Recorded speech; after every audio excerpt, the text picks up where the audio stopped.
Right, welcome everyone. On behalf of the NACDD Cancer Council, I'd like to welcome you to today's exciting presentation. This is the first of 5 webinars that will focus on special populations that we work with in cancer prevention and control. My name is Jill Mon, and I'm the chair of the council and the CCC coordinator down here in Texas, or over, depending on where you're at. So before I introduce our speaker, I'd like to pass the virtual mic over to the chair of our Professional Development Committee in the Council, Stephen Garrett, who is the CCC coordinator for the Washington State Department of Health. Good morning, everyone, or good afternoon, depending on where you are. I'd like to welcome you as well, and to let you know that this is the first of a 5-part series that we're going to be doing on special populations and cancer and chronic disease-related issues, and our responses as the chronic disease and comprehensive cancer programs. And our next one, next webinar in this series is going to be on July 29th and tentatively scheduled at 1 o'clock Pacific Standard Time, and the presentation will be on tribal issues, and we're going to be looking at Washington State, where I'm from, and we'll have our main speaker will be Cheryl Lowe from the South Puget Sound Tribal Planning Agency, and she has many years of work as working with the tribes and as being a member of the Jamestown Squalum tribe. So we're real excited to continue this series and hope that you can make it to the next one. Great, thank you. So the planning of this webinar has certainly been a collaborative effort, and I wanted to give a shout out to our friend Long in Guam, and it's 6 a.m. his time right now, so he's up bright and early, and definitely the rest of our colleagues across the Pacific for orchestrating this joint effort. Our speaker for today is Dr. Lee Buenconsejo Lum, and she is currently an associate professor with the Department of Family Medicine and Community Health at the University of Hawaii John A. Burns School of Medicine, and is the department vice chair. Her efforts since 2002 have focused on building capacity to reduce health disparities in the U.S. affiliated Pacific Island jurisdictions. With the Cancer Council of the Pacific Islands, national and international partners, and community coalitions in each of the jurisdictions, she has helped to improve capacity for cancer awareness, prevention, screening, survivorship, palliative care, policy, data collection, and surveillance. She is presently the principal investigator for the U.S. affiliated Pacific Islands Pacific Regional Central Cancer Registry Program, as well as the project director and co-PI for the Pacific Regional Cancer Control Program. She also, with CDC, conducted a U.S. affiliated Pacific Island-wide public health program assessment on evaluating the costs and impact of new and emerging technologies in the jurisdictions, specifically on cervical cancer screening and prevention. She attended Stanford University for her Bachelor's of Science in Biology, then completed her medical school and family medicine residency training at the University of Hawaii John A. Burns School of Medicine. After residency, she completed a faculty development fellowship, which included emphasis on community-based participatory approaches to programmatic development and research. So just a quick note, we will definitely have Q&A at the end of the webinar. If at that time you have a question, please raise your electronic hand and I will unmute your phone at that time.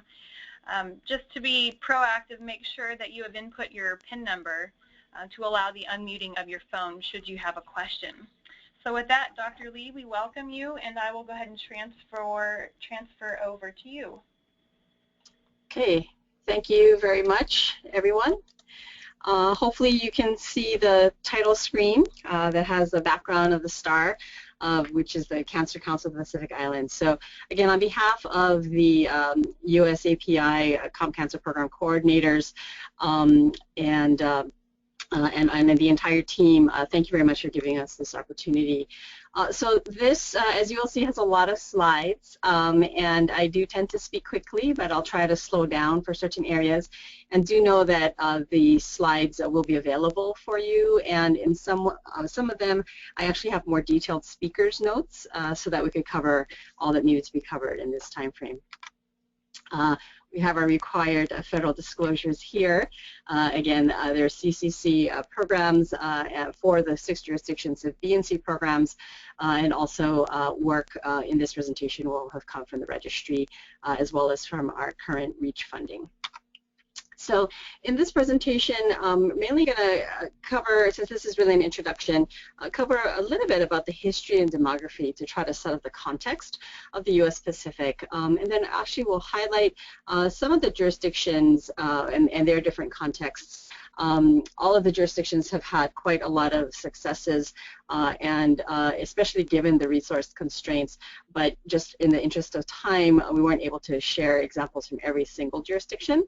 However, there are links on our website to the individual jurisdiction coalitions. And then at the end of the presentation, we'll speak a little bit about the regional programs and cancer initiatives and how that all ties together.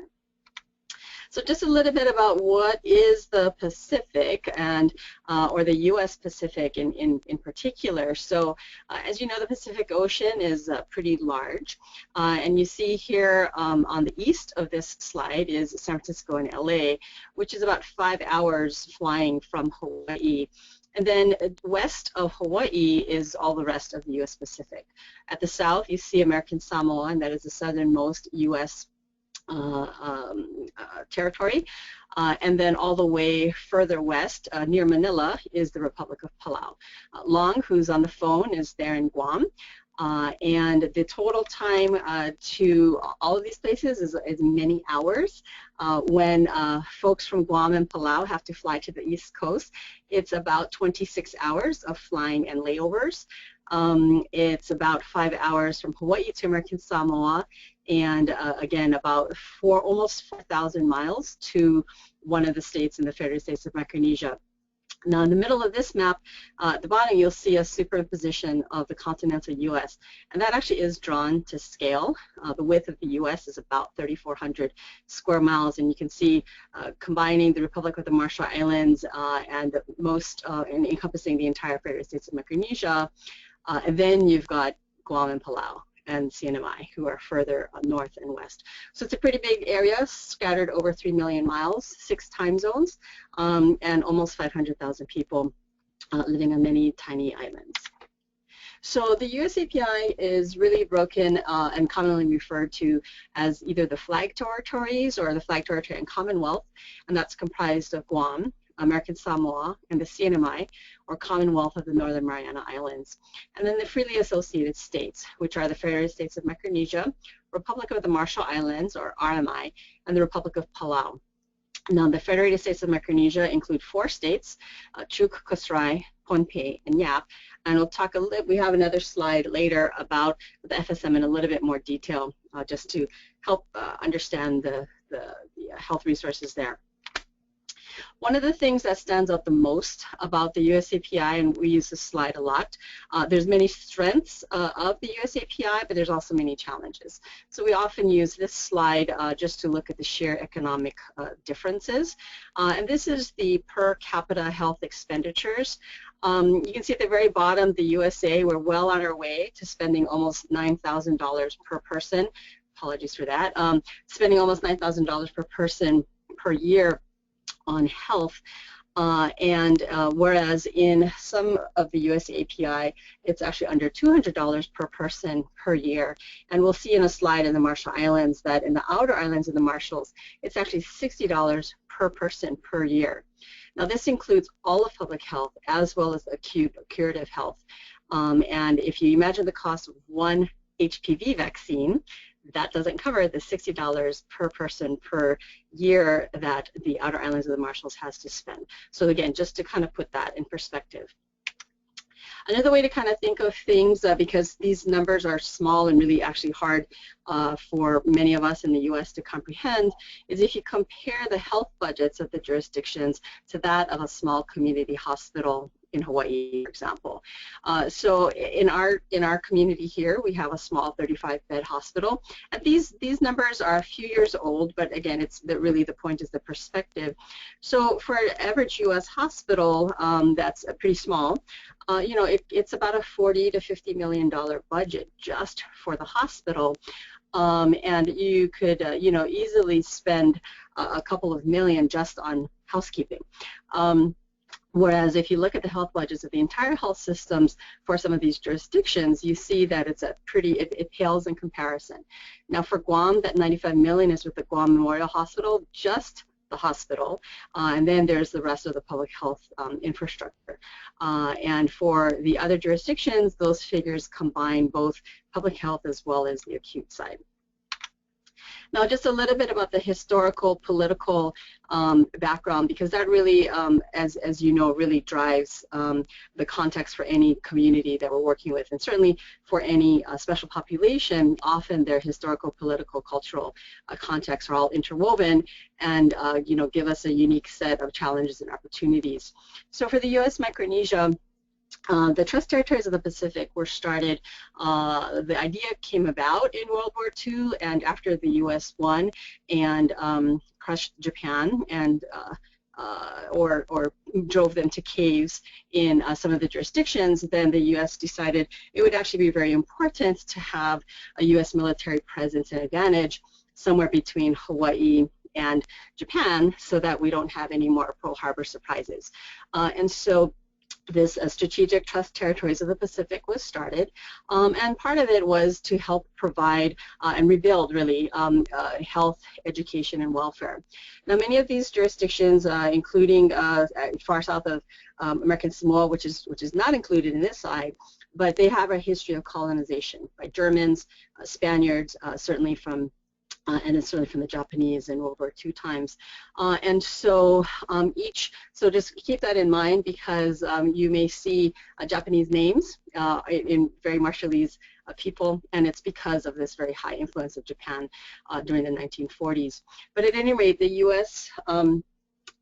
You promised to provide more support for health, education, and welfare. This was built upon kind of a Japanese education system, which is built upon a German education system, built upon cultures who in some places actually never had one unifying king.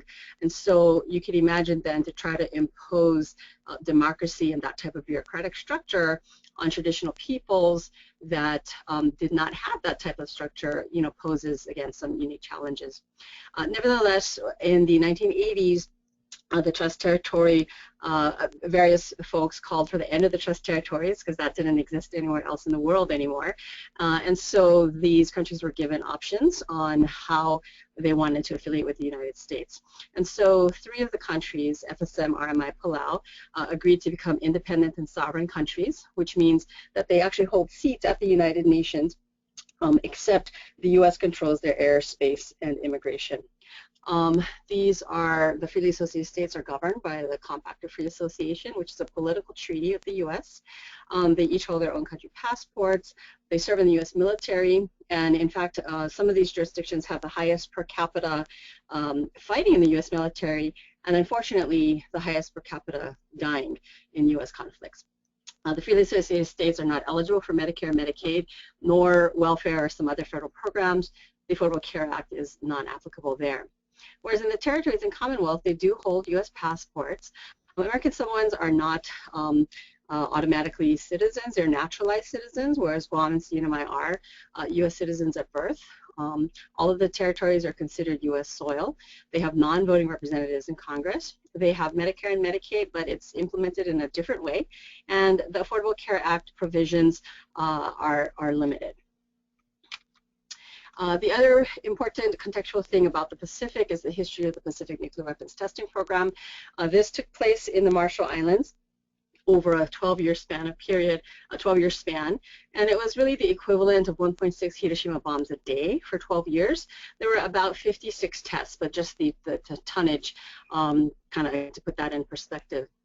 As you know, ionizing radiation is one of the strongest predictors and risk factors for development of cancer, and a 2004 NCI report validated that. And so this poses particular challenges for the RMI cancer program. Now, unfortunately, the Marshall Islanders are not the only ones impacted. Many of the cleanup crew came from Kosrae and Pohnpei in the United States of Micronesia.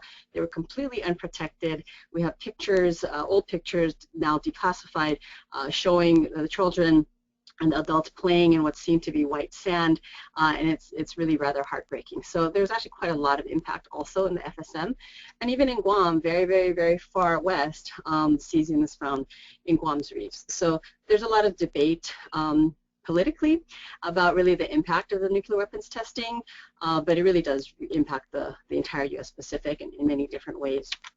Now, the direct impact, of course, was fallout on people of 2 atolls. We had entire populations that had to be displaced and actually replaced on the island, and then figured out the island was still hot, so then had to be relocated off the island. So that, you can imagine, disrupts culture and traditions. The food supply is contaminated, so you have an entire generation of Marshallese who no longer know how to fish and how to dive. Some islands, like Bikini, were completely vaporized. In this picture, you see 2 very nice bomb craters on one of the outer island atolls in the Marshalls. Now, many of you in states that have Micronesian populations may be becoming familiar with this term called the compact impact. And that's because now because of the challenges in health and education and economics, there's a tremendous out-migration, especially from the FSM and the RMI. The population for the first time in the 2010 census actually showed a decrease in the population. So still quite high birth rates, actually high death rates and premature mortality, but also high out-migration rates for some of the jurisdictions.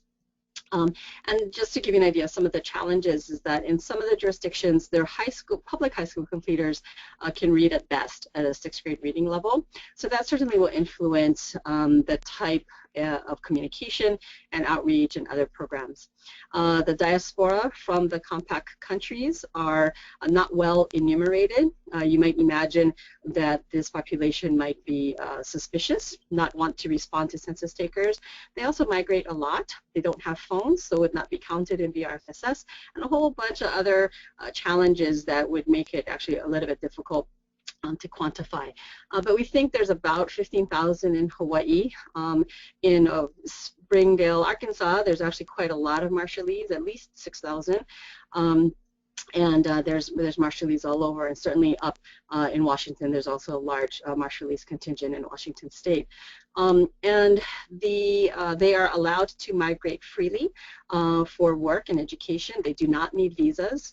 But because of a change in a certain federal law, maybe 10, 15 years ago, they're also now ineligible for welfare programs and TANF programs. And so the expenditures in health, education, and social services actually becomes quite high and is not adequately compensated by the federal government.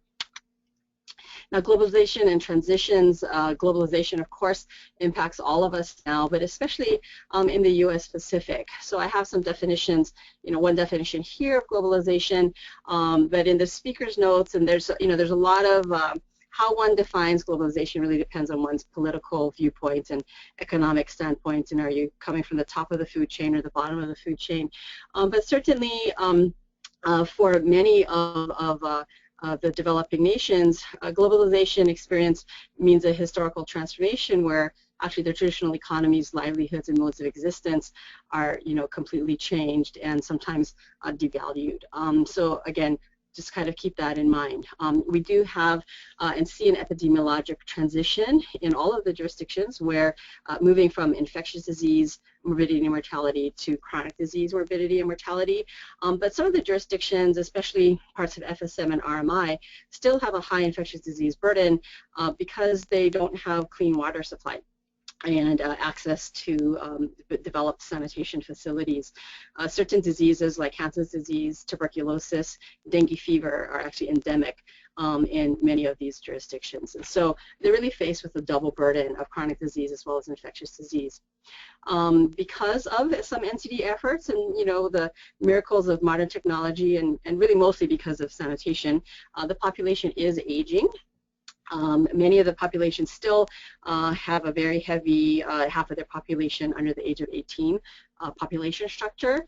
but there's also an increasing aging population. I should note, though, that still in the Marshalls and in the Faroe States of Micronesia, the life expectancy is about 8 to 10 years less than that of the U.S. Westernization certainly has its impact. There's unfortunate reliance on imported foods, which tend to be highly fatty, highly salty. And when you add climate change, which is the next slide, that increases the dependence on food because they can no longer really grow taro and other things in some of the jurisdictions. And certainly technology and all the rest play a really important role. Sometimes they can be promoters for health efforts, and other times big detractors and barriers. The future trends of Pacific weather, this slide is from 2000, so I would say that we are starting to see these actual trends in Pacific weather, certainly more droughts, more cyclones, and actually a recent quite devastating typhoon that obliterated between 60 and 100% of the crops in some of the outer islands in Chuuk and Yap. And really left a lot of devastation. And so, for your comp cancer colleagues there, they're still trying to do all of their comp cancer activities, but now in a setting where there's even less access to healthy fruits and vegetables, less access to clean water, etc. So again, it just keeps in perspective that, there's a lot of other competing priorities that really do impact our different programs' abilities to to be successful. Certainly on small islands throughout the Pacific, not just the U.S., but certainly throughout the South Pacific, we're already seeing some reduced freshwater resources, invasion by non-native species. In some of the outer islands of the Pacific, there's changes already in the salinity of the taro patches because some of them are underwater or have been underwater, and so that, of course, will lead to a decreased food supply. Okay. So what about cancer? So I just gave you the whole context of kind of the history and some of the politics and some of the cultural challenges. And we certainly see that in the cancer. Now I first have to start out to say that we just started the cancer registry, just collecting data in 2007. Because of the health infrastructure challenges, many of the data quality are not exactly how we would like it to be. But this represents the best available data currently, and minus Chuuk, which is one of the states in the Faroe States of Micronesia. But what we see for our top 13 is similar, lung and bronchus, and really 15% versus 14% difference. But cervical cancer is number 6, and so it's very high in the U.S. Pacific, and I'll have a slide on that a little bit later. But some of the other, cancers. So again, the distribution of the top 10s are kind of similar to the U.S. and around the world, and with the exception of cervical cancer. At the bottom, you see, though, that 37% are dead within 5 years of diagnosis. And in fact, for some of the cervical cancers, they present at such late stages that in one jurisdiction, 80% of the women had actually died in a year. Now, the focus of a lot of cancer programs is really driven on the fact that over half of these cancers are potentially screenable or detectable if the clinician has a high index of suspicion, if the patient is educated to raise awareness of, hey, I have this vaginal bleeding, something's wrong, or, can you look at my mouth because I've been smoking and chewing betel nut and tobacco since I was age 8. So, most of our patients don't present like that, and certainly not in the Pacific. And with all of the taboos around female genitalia, it becomes very much a shameful thing, and many women actually don't present, although they may actually be suffering quite a lot. And so that's in part why there's a high rate of cervical cancer and other female cancers. And the fact is that even if there's a screening test available, it may actually not be available to their entire population, or it may not be easily accessible. So that's really a lot of the focus of the comp cancer efforts. Half are tobacco related. In some jurisdictions, it's up to 60% of their cancers are tobacco related. Overall, 36% are obesity related, but in some jurisdictions, it's actually half of their cancers are obesity related. And I'll have a slide later to show what some of the obesity challenges are. And again, only a quarter of cancers are diagnosed at stage 1 because of some of the challenges. This slide, again, it's a lot of detail. It's available on our website, but I just want to highlight certain things. So cervical cancer, I kind of alluded to a lot of challenges in early detection. And the Marshalls, unfortunately, their incidence rate is 70 per 100,000, which is 7 times that of the United States. Pohnpei is about 4 times that of the United States, and even in Yap and Palau are slightly higher. Now, to put this again in perspective, in the U.S., the overall U.S., it's about 9.9 or 10 per 100,000 women. In some of our disparity populations in the U.S., like the Hispanic population, slightly high, 12, 13 per 100,000. If you look at the global data, the region with the highest cervical cancer rates in the world are Eastern Africa, and that's a rate of 38 per 100,000. So now you have 2 jurisdictions in the U.S. that have higher rates than the Eastern Africa region. So it really is quite a big problem, and also it kind of explains why we have such an emphasis on cervical cancer at the regional level. Now, hepatitis B is also endemic, as are high alcohol rates in many of our jurisdictions, and so unfortunately we see that in very high rates of liver cancer. But because of the challenges of diagnosis, not having X-ray available, not having CT available in most jurisdictions, many cancers remain undiagnosed. And so we actually have lower than expected incidence of lung, breast, colon, and uterus cancer.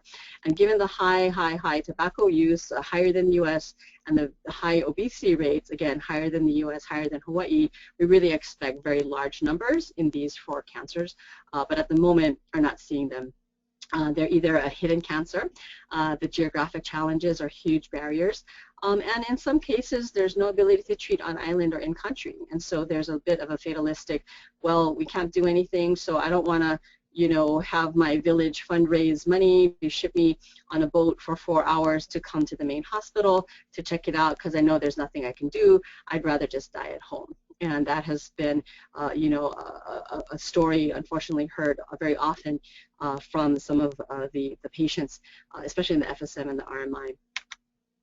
Now, these next few slides, we're not going to go through detail, but it gives highlights some of the challenges of the health system capacity. The top row is very tiny, but 4 of the 6 jurisdictions have the CDC, BCC programs. The FSM does not have mammography. None of the jurisdictions, I take that back. RMI is the only jurisdiction that can do on-island processing of pap smears. The rest do pap smears in varying quantities. They all have to send them off-island for reading. And a couple of countries have adopted VIA. I'll speak about that a little bit later. But for most of the advanced diagnosis and staging, they'd actually, with the exception of Guam, they'd actually have to be referred off-island to treatment, which would usually be in the Philippines, potentially New Zealand if they're in American Samoa. So what this results in is that really a very small portion of cancers are diagnosed early, unfortunately. And for cervical cancer, only about 17% of them can treat stage 1B and above. It's because there's no on-island chemotherapy, they don't have on-island radiation oncology, they don't have sufficient anesthesia services, so maybe their surgeons may be qualified to do the type of appropriate surgery, with anesthesia does not, or they don't have a blood bank, you know, to account for the blood loss that often occurs with these types of surgery. Whereas 100% of the jurisdictions actually could treat in situ and stage 1A cervical cancers. So again, this is a really big influence on how some of the jurisdictions are prioritizing their health workforce development. These next slides, again, are just kind of blown up examples of the previous ones, so I won't spend time on it. And just a word on obesity. You could have similar slides on tobacco, but in the interest of time, I didn't include the tobacco data.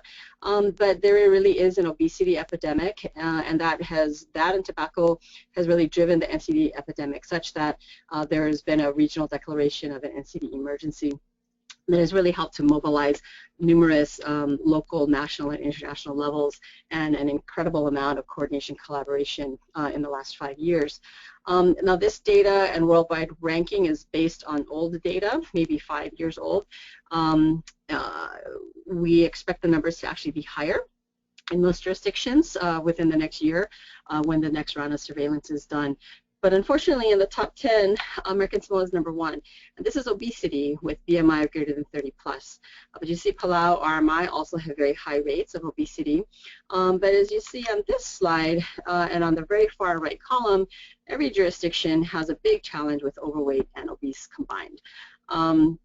So again, this is a really big impact, and the Cancer Coalitions work very closely with the NCD programs and the NCD coalitions. In some places, they're the same coalition now, or a consortium.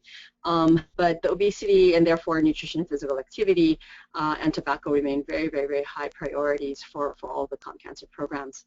I do want to draw your attention briefly to the second column, which is on the data source.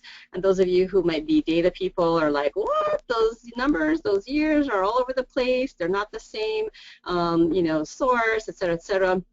And this just a snapshot really highlights some of the challenges of data in the Pacific and the lack of uniform surveillance mechanisms.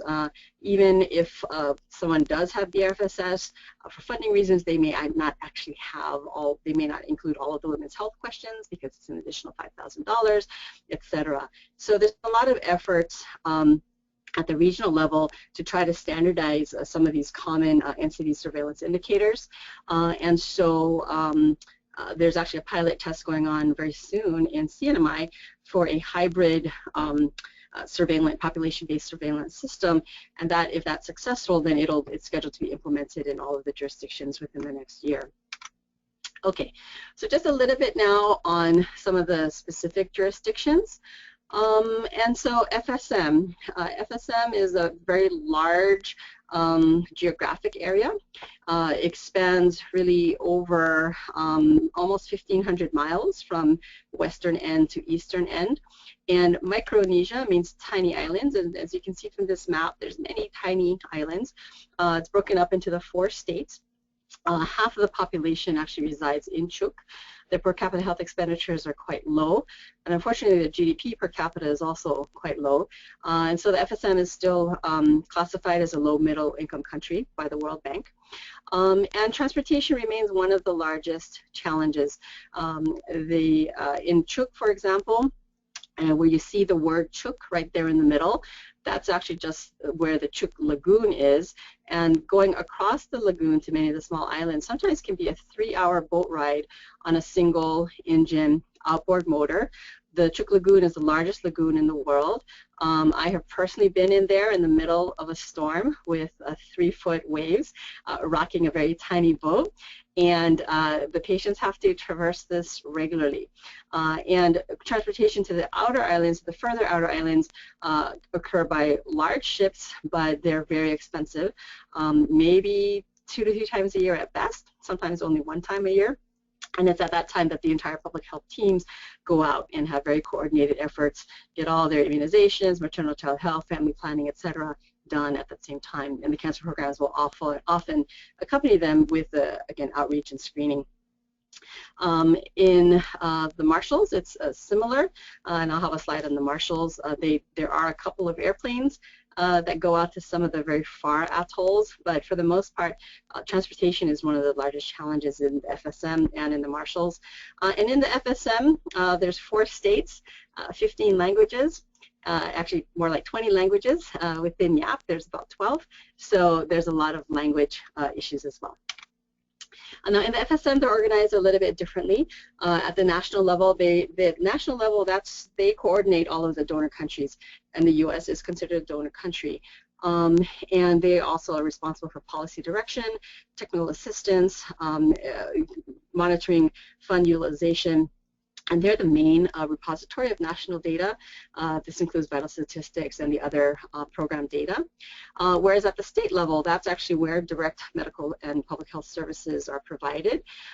Each state does have their own patient referral system, and they're not that different. It's an offline referral system, and that's mostly coordinated at the state level. They certainly have their own state legislatures and policies. Their main policymakers are all part of their coalitions, and there's a lot of data collection and reporting. Now, out in the outer islands, or the municipal level, where primary health care and dispensaries are, there's very limited data collection. and reporting. And again, just to put things in perspective, many of these outer islands don't have electricity, or certainly not a consistent source of electricity. In some outer islands, they don't have that much running water. Where most of the dispensaries are, though, there are some places, usually at the schools, that do have electricity, but maybe the people, the residents may not, but the school and some of the municipal sites would have electricity.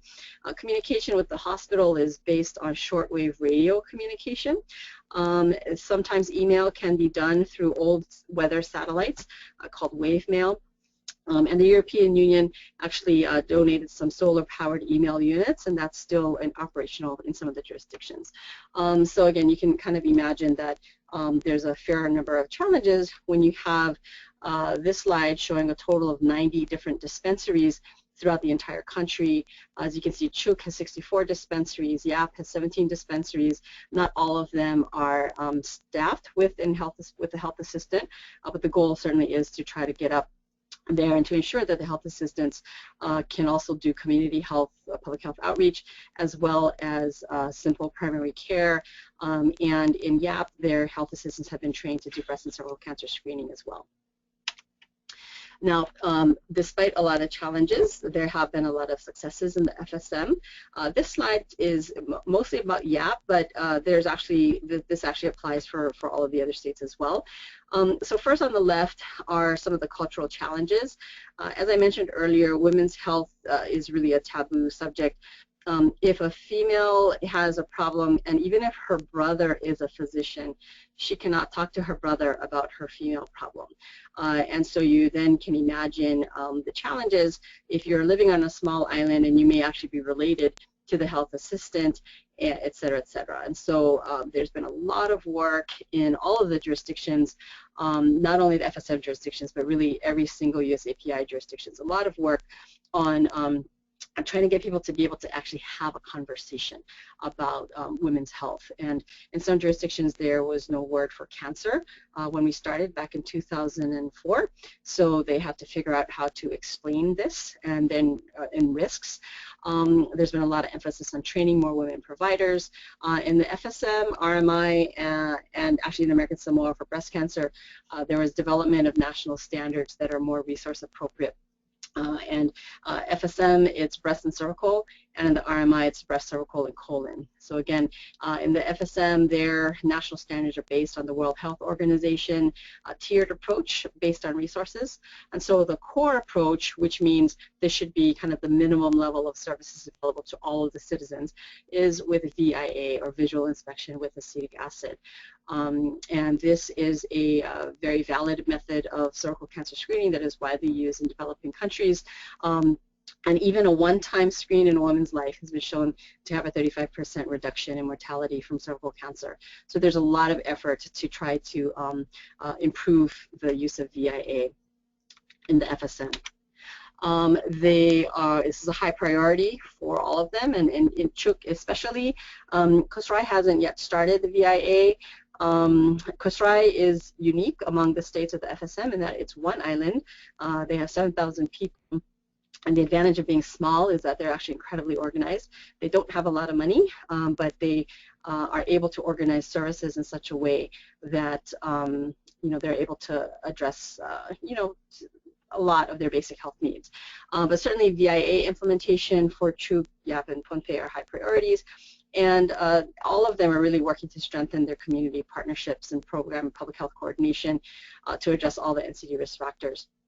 And so I have here some specific examples from YAP, and in the interest of time, I won't go through that too much. But again, you can get the idea that these are again very resources, and using what strengths the community has, trying to change them into not only economic engines but as drivers for improved health. Now this is the Marshall Islands.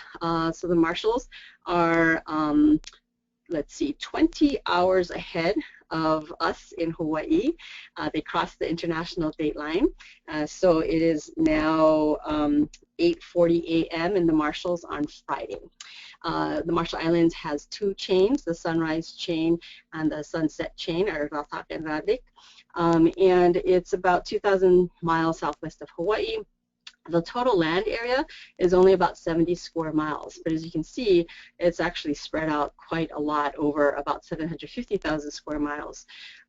Over half of the population is working age, and in fact 43% are under the age of 15. The Marshall Islands is one of those jurisdictions that still have a burden of infectious disease as well as chronic disease.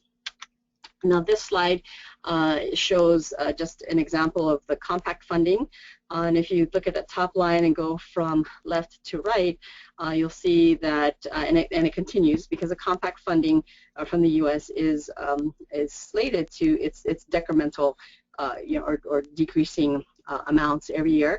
This current amended compact ends in 2013, and at this time we're actually not sure if compact funding will continue to any of these jurisdictions. There was reports by the U.S. General Accounting Offices that show that FSM and Marshalls will actually not be sustainable by themselves when the compact ends in 2023. So, this puts an additional burden on their chronic disease programs to try to actually develop programs that will be sustainable in the face of shrinking resources. Now, at the bottom table, you see an example of per capita health expenditures. So Madro is the main, where the capital is. It's one of the main population centers. Ibai, which is on Kwajalein Atoll, is the second largest population, and they also supplied pretty much all the workers for the Kwajalein base. And you can see there per capita health expenditures are about $400 or $500 per person per year. But in the outer islands, which is where a good portion of their population, over 25% of the population, this is where they have $60 per person per year to spend on health. And this is a comparison to the United States, $8,000 per person per year. Now, again, despite some of these challenges and still a large reliance on traditional medicine, there's been a lot of work, both in the FSM and the RMI, and in Palau. Those areas still have a lot of traditional medicine, and they've worked very hard to try to bridge that, to encourage conversations, and in many cases, of course, traditional medicine is used widely for palliation, especially because most jurisdictions cannot keep a steady supply of morphine or other narcotics for pain. Now, there's been a lot of work on education and PSC programs, both little p and big P. I mentioned earlier, the RMI has developed national guidelines for breast, cervical, and colon cancer screening. And a lot of their efforts is to how to widely implement those guidelines in the setting of their resources. They also have a very, very strong cancer survivorship group. These ladies have really been, now there's men survivors, but in the Marshalls and in many of the jurisdictions, it's really the ladies groups that do a large share of the community outreach and whatnot. And this is the same in the Marshalls.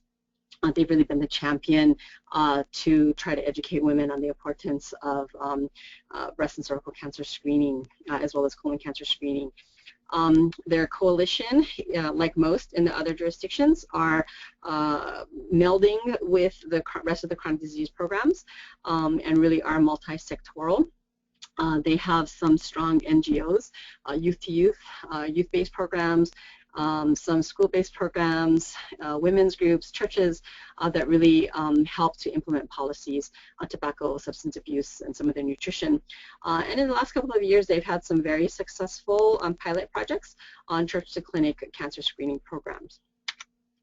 RMI is working on developing an actual survivorship plan, and this also includes really trying to better coordinate services across preventive as well as curative health sectors. They're really working hard on, again, trying to increase the amount of screening that occurs and expanding a lot of partnership collaborations. And with the visual inspection with acetic acid for cervical cancer, our medical school, my faculty colleagues at the OB department and others have helped to do VIA training.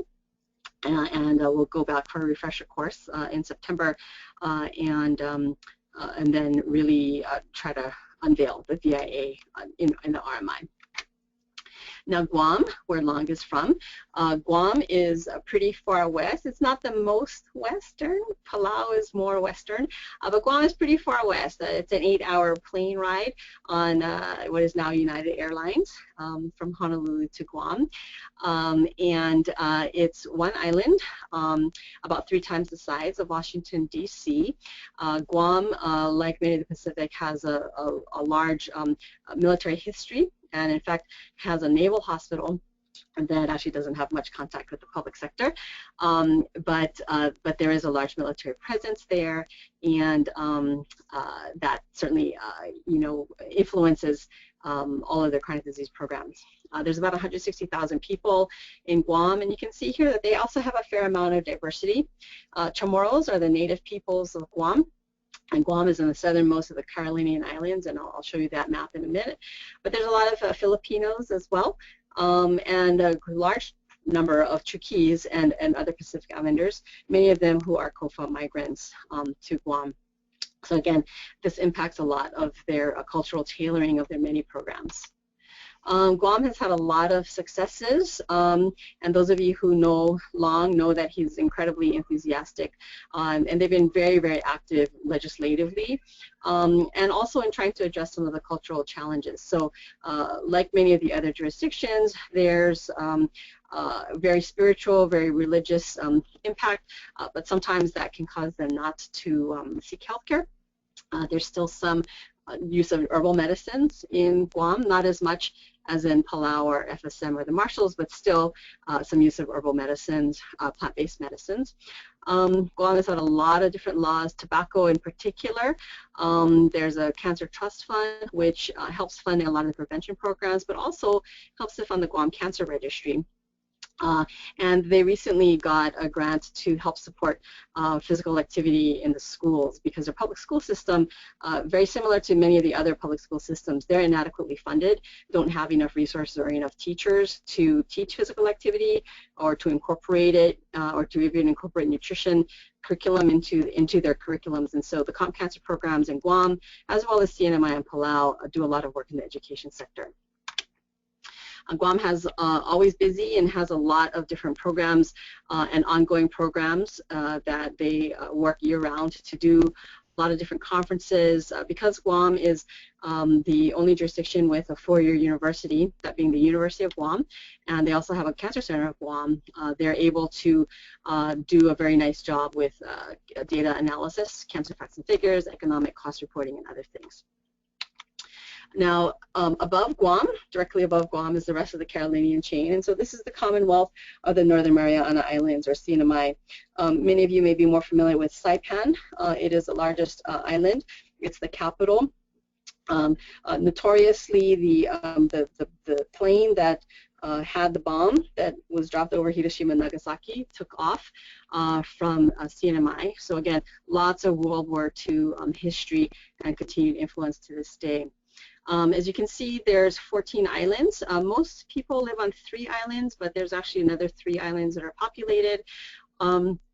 Services are limited to dispensaries and small clinics in Tinian and Rota, and travel is by plane. And even though it's only an hour plane ride, it may happen in some places it's every day, in other places it's twice weekly, but it still costs $200. And when your unemployment rate is high and your average household income is really quite low, then even $200 to get to the main island is kind of cost prohibitive.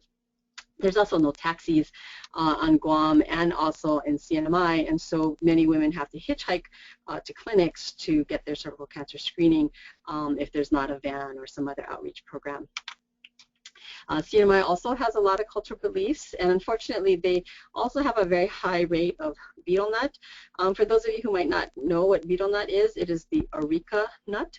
It's common, it's a palm, it's one of the many palm tree, but it's a particular nut of a palm, and it's common in Southeast Asia. The betel nut by itself is carcinogenic, but in the Pacific they start chewing at a very early age, will unroll a cigarette and put tobacco in, and then to enhance the speed and intensity of the the buzz, will also put coral or lime and vodka. So now in some of the jurisdictions, you actually have a carcinogen plus a carcinogen plus a carcinogen being chewed up for people and given to babies and starting as early as 8 years old.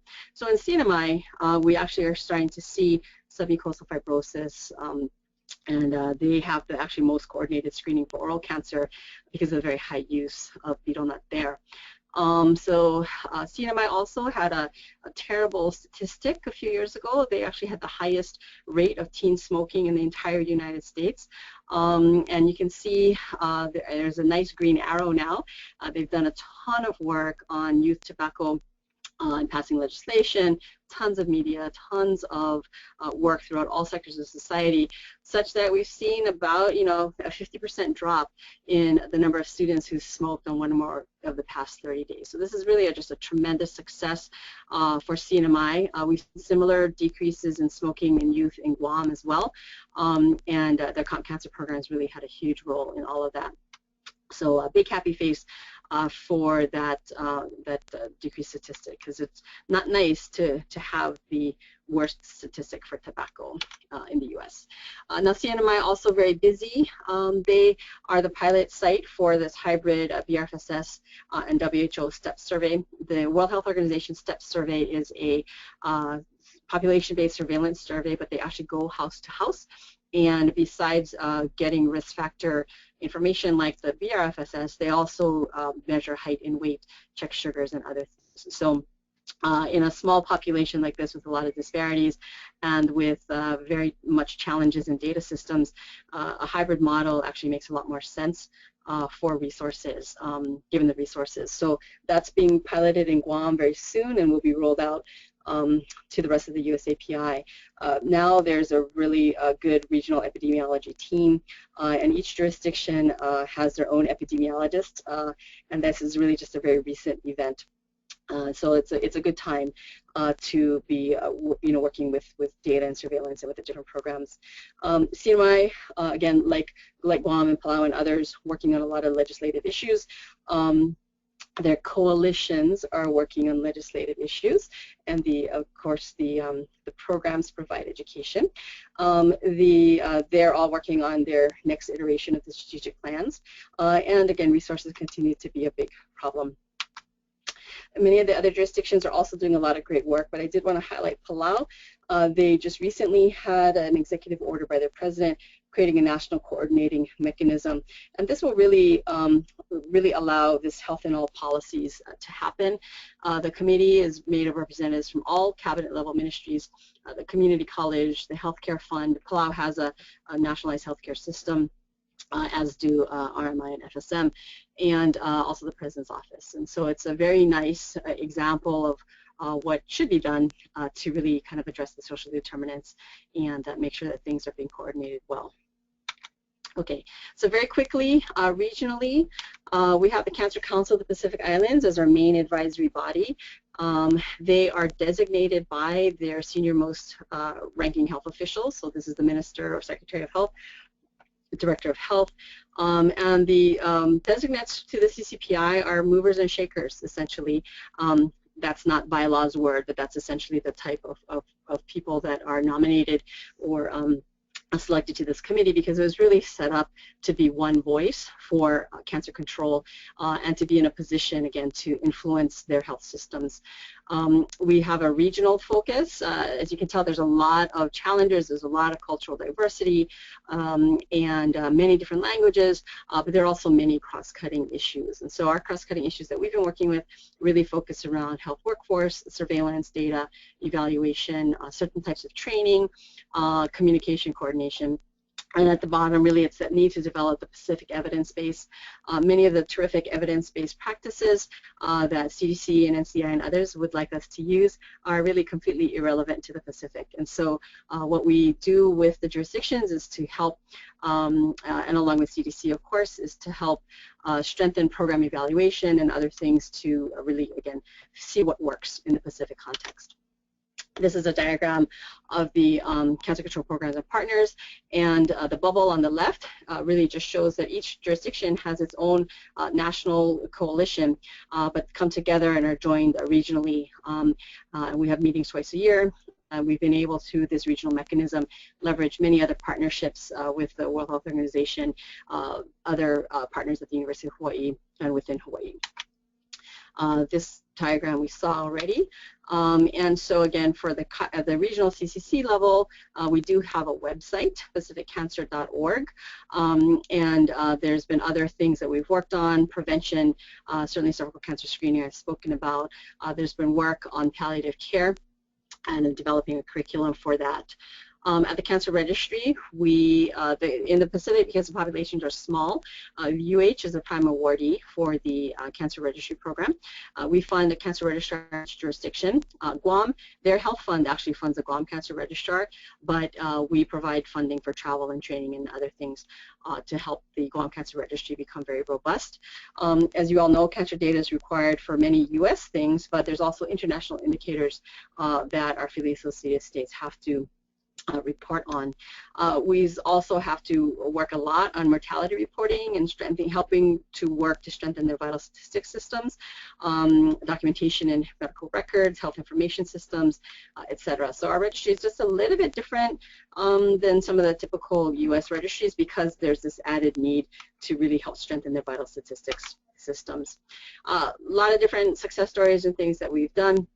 Again, big focus on breast and cervical cancer, but we've also partnered a lot with PIHOA and have helped and continue to work with them on surveillance, quality improvement, health information system strengthening.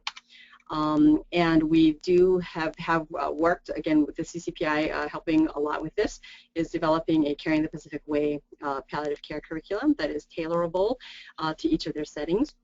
I have another slide on the NCD toolkit just briefly just to show you what that is.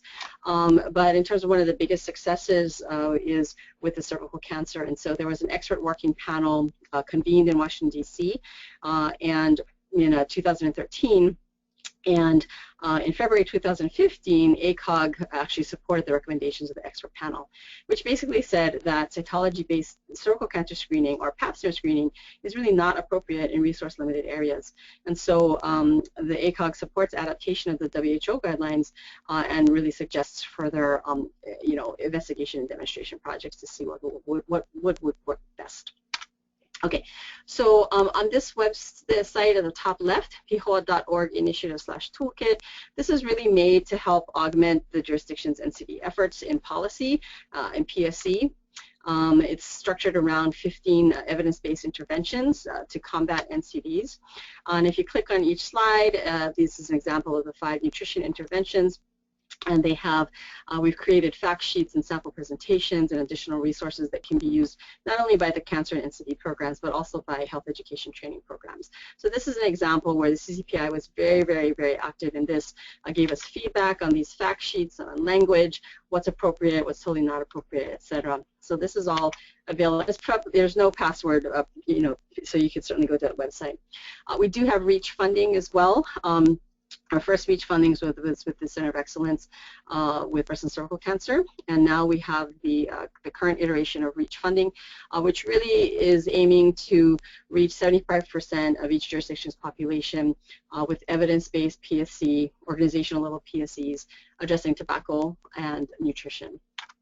This is an example of some of the policy interventions that each has chosen. You can see a lot of work on expanding their tobacco laws and enforcing them.